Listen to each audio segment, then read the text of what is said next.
This video may contain offensive language and be frightening to some viewers. Viewer discretion is recommended.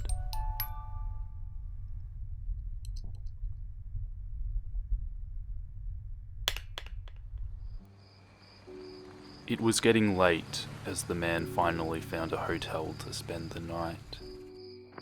He walked up to the front desk to check in.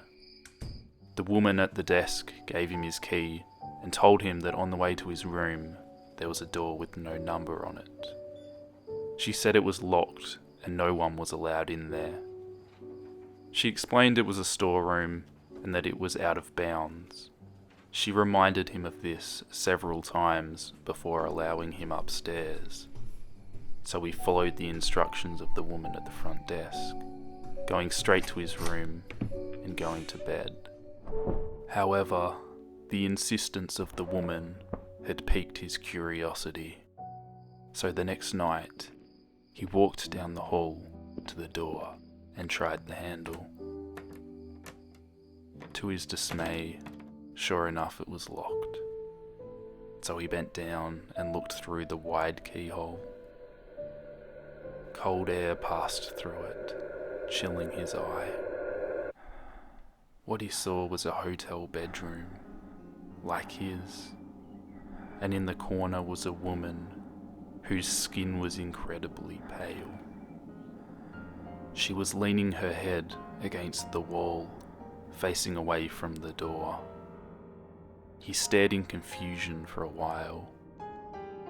Was this a celebrity? The owner's daughter? Why else would the woman at the front desk lie about this room? He almost knocked on the door out of curiosity, but decided not to.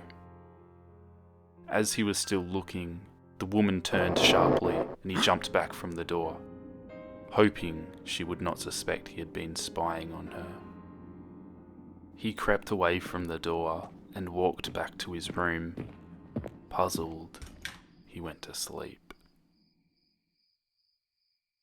The next day he returned to the door and looked through the wide keyhole. This time, all he saw was red. He couldn't make anything out besides a distinct red colour, unmoving.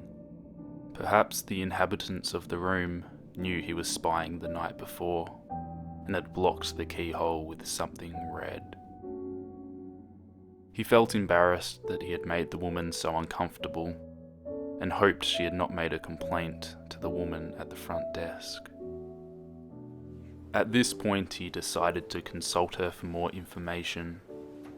After some gentle quizzing and the promise the explanation would go no further than him, she finally said, "Well, I might as well tell you the story of what happened in that room.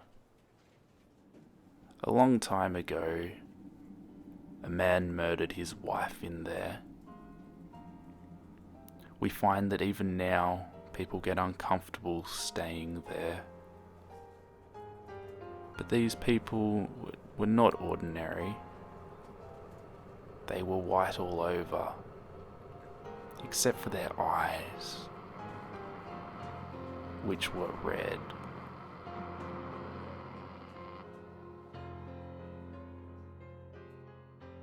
And suddenly, a thought flashed in his mind. It's not my fault that Tom died. He deserves to die. This makes him feel much better.